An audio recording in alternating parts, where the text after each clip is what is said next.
بسم الله الرحمن الرحيم.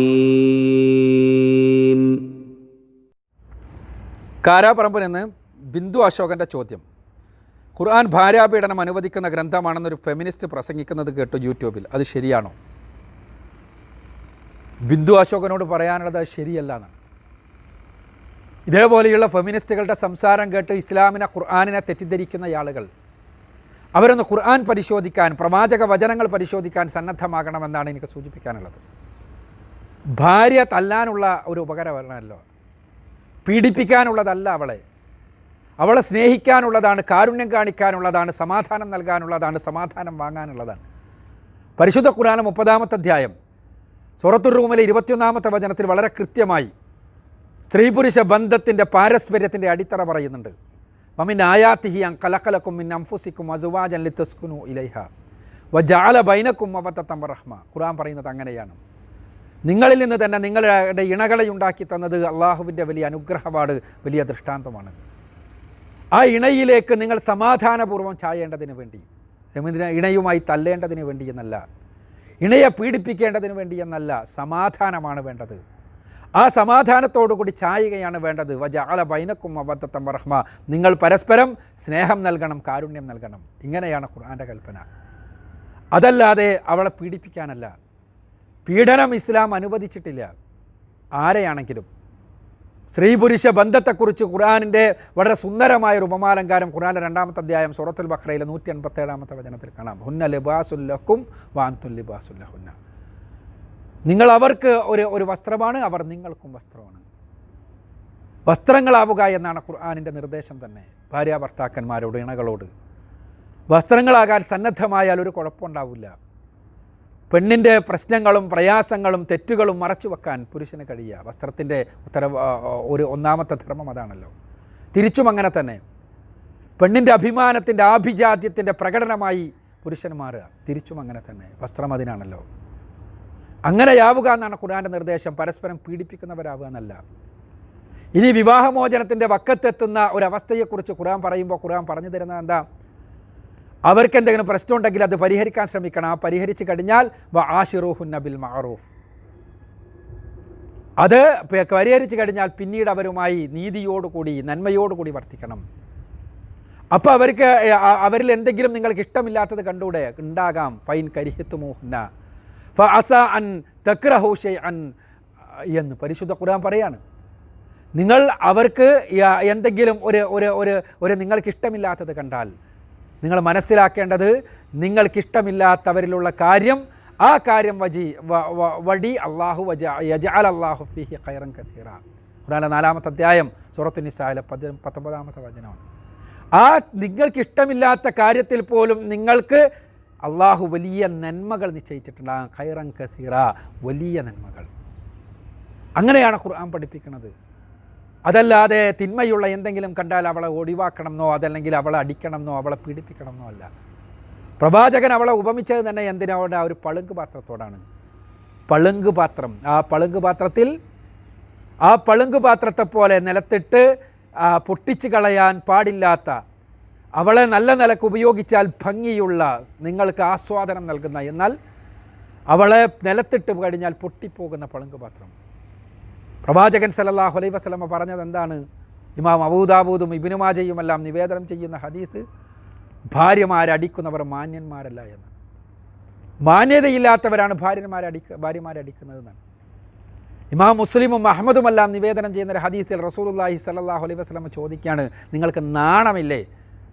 അടിമകളെ തല്ലുന്നത് പോലെ ഭാര്യയെ തല്ലുക, എന്നിട്ടോ രാത്രി അവരുമായി ശയിക്കുക. എത്ര മോശമാണ്, എത്ര വൃത്തികെട്ടതാണ്. നിങ്ങളിൽ ചില ആളുകളുടെ സമീപനം എത്ര മോശമാണ്. പ്രവാചകൻ പഠിപ്പിക്കുകയാണ്. ഇമാം ബുഖാരി നിവേദനം ചെയ്തിട്ടുള്ള ഒരു ഹദീസിൽ റസൂലുള്ളാഹി സ്വല്ലല്ലാഹു അലൈഹി വസല്ലം പറയാണ്, നിങ്ങളിൽ ഭാര്യമാരോട് നന്നായി പെരുമാറുന്നവരാണ് നിങ്ങളിൽ ഉത്തമന്മാരാവുക. ഭാര്യമാരോട് നന്നായി പെരുമാറുക. ഇതാണ് ഖുർആൻ്റെ കൽപ്പന. ഖുർആനിലെ 4-ാമത്തെ അധ്യായം സൂറത്തുൻ നിസായിലെ 34-ാമത്തെ വചനത്തിൻ്റെ അടിസ്ഥാനത്തിലാണ് ചില ഫെമിനിസ്റ്റുകൾ ഖുർആൻ ഭാര്യാപീഡനം അനുവദിക്കുന്ന ഗ്രന്ഥമാണ് എന്ന് വിമർശിക്കാറുള്ളത്. ആ വചനം ഒന്ന് പൂർണ്ണമായി വായിച്ചു നോക്കിയാൽ തന്നെ യഥാർത്ഥത്തിൽ ഈ വിമർശനം അടിസ്ഥാനരഹിതമാണെന്ന് മനസ്സിലാകും. ആ വചനം ആരംഭിക്കുന്നത് അർറിജാലു ഖവ്വാമൂന അലന്നിസാ എന്ന് പറഞ്ഞിട്ടാണ്. ആ വചനം ഭാര്യയെ പീഡിപ്പിക്കുന്നതുമായി ബന്ധപ്പെട്ട വചനം പോലുമല്ല.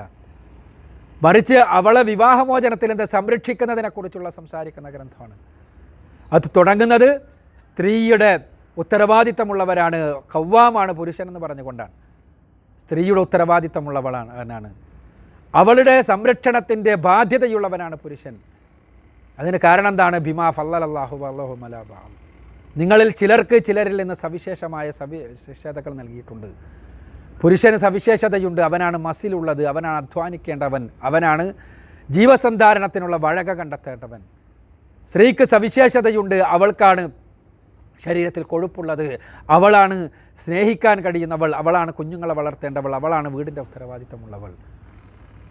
ഈ സവിശേഷതകളുണ്ട് അവർക്ക് രണ്ടുപേർക്കും.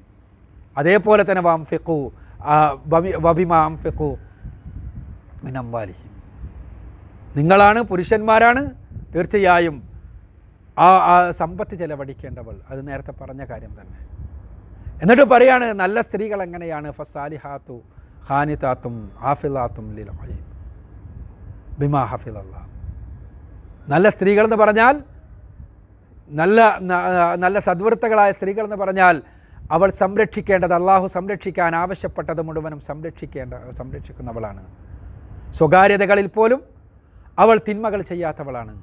ഭർത്താവിന് മാത്രം അവകാശപ്പെട്ടത് അതൊരു സൗന്ദര്യത്തിൻ്റെ പ്രകടനമാണെങ്കിൽ പോലും മറ്റൊരാൾക്കും കാഴ്ചവെക്കാത്തവളാണ് അവൾ.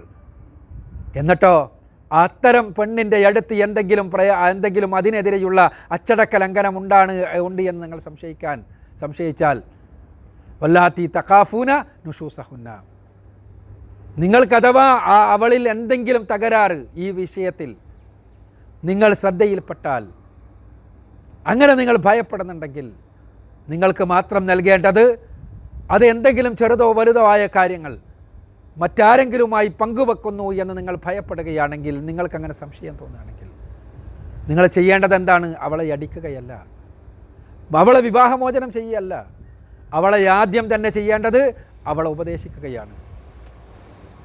ആ ഉപദേശം കൊണ്ട് അവൾ ശരിയാവണില്ല.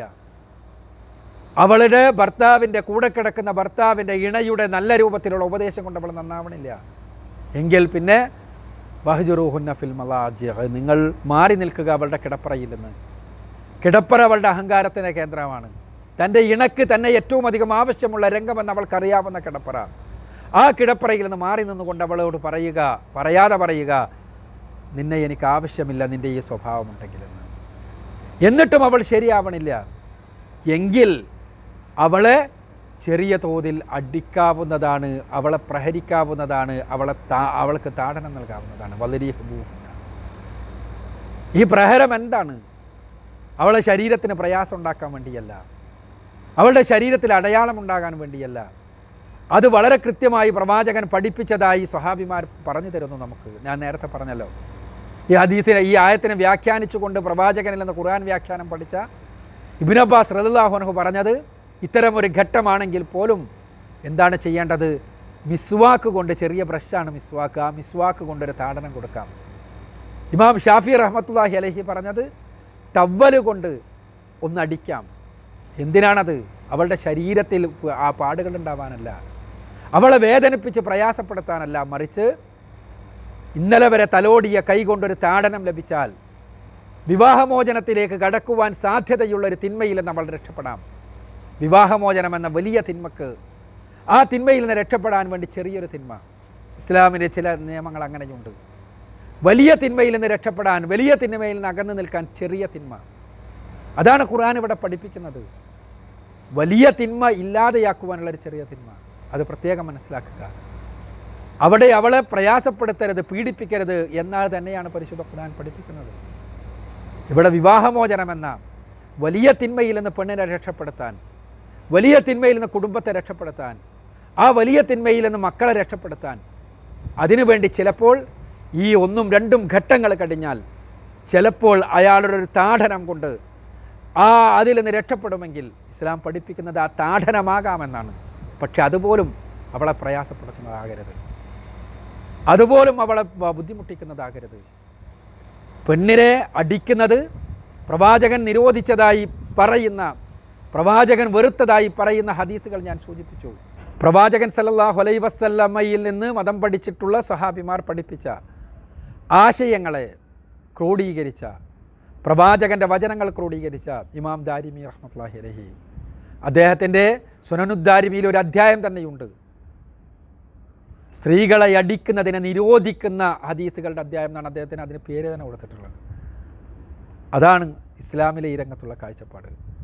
പരിശുദ്ധ ഖുർആൻ സ്ത്രീയെ അടിക്കാനല്ല, മറിച്ച് സ്ത്രീയെ സംരക്ഷിക്കാനാണ് ആവശ്യപ്പെടുന്നത് എന്ന് മനസ്സിലാക്കുക.